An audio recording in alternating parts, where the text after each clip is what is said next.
CPM Alappuzha ജില്ലാ സമ്മേളനത്തിൽ കുട്ടനാട് MLA-ക്കെതിരെ ഇന്നും രൂക്ഷ വിമർശനം. തോമസ് കെ തോമസിനെ ഒരു കാരണവശാലും മന്ത്രിയാക്കരുതെന്ന പ്രതിനിധികൾ. കുട്ടനാട് MLA പൂർണ്ണ പരാജയം. കുട്ടനാടിനെക്കുറിച്ചും കേരളത്തെക്കുറിച്ചും ഒരു ധാരണയുമില്ലാത്ത ആളാണ് തോമസ് കെ തോമസ് എന്നും പ്രതിനിധികൾ ആരോപിച്ചു. നിഷ ദിലീപ് ചേരുന്നു. നിഷ, വിവരങ്ങൾ.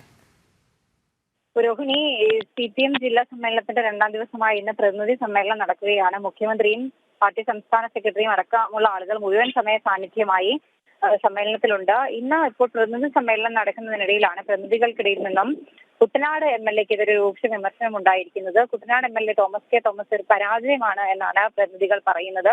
തോമസ് കെ തോമസിനെ മന്ത്രിയാക്കരുത്, യാതൊരു കാരണവശാലും തോമസ് കെ തോമസിനെ മന്ത്രിയാക്കരുത്.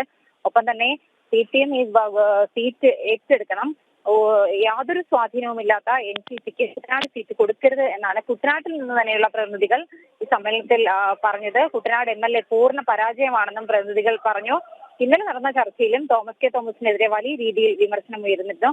മാത്രമല്ല CPIക്കെതിരെയും ഈ പ്രതിനിധി സമ്മേളനത്തിൽ വിമർശനം ഉയരുന്നുണ്ട്. CPMന്റെ തണലിൽ വളരുകയും പ്രതിസന്ധി ഘട്ടത്തിൽ CPMനെ തള്ളിപ്പറയുകയും ചെയ്യുന്ന പാർട്ടിയാണ് CPI. ജനങ്ങളുമായി നേരിട്ട് ബന്ധമുള്ള CPI വകുപ്പുകളുടെ പ്രവർത്തനം വൈകല്യത്തിന്റെ പേരിൽ സർക്കാരിനാകെ പഴി കേൾക്കേണ്ടി എന്നും വിമർശനം ഉണ്ടായിട്ടുണ്ട്. മാധ്യമങ്ങൾക്കെതിരെ പ്രതിഭ വിമർശനം ഉന്നയിച്ചു. വസ്തുതകൾ മാധ്യമങ്ങൾ വളച്ചൊടിക്കുന്നുവെന്നായിരുന്നു പ്രതിഭയുടെ വിമർശനം. ചില മാധ്യമങ്ങൾക്ക് പ്രത്യേക ലക്ഷ്യങ്ങളുണ്ട്, അതുകൊണ്ട് തന്നെ വാർത്തകളെല്ലാം വളച്ചൊടിച്ചാണ് മാധ്യമങ്ങൾ നൽകുന്നത്. ഇങ്ങനെയൊക്കെയാണ് ഈ പ്രതിനിധി സമ്മേളനത്തിൽ വിമർശനം ഉയർന്നിട്ടുള്ളത്. മുഖ്യമന്ത്രിയുടെയും പാർട്ടി സംസ്ഥാന സെക്രട്ടറിയുടെയും സാന്നിധ്യത്തിലാണ് ഇത്തരത്തിൽ പ്രതിനിധികൾ വിമർശനം ഉന്നയിച്ചിട്ടുള്ളത്. രോഹിണി. ശരി, നിഷ ദിലീപാണ് വിവരങ്ങൾ നൽകിയത്.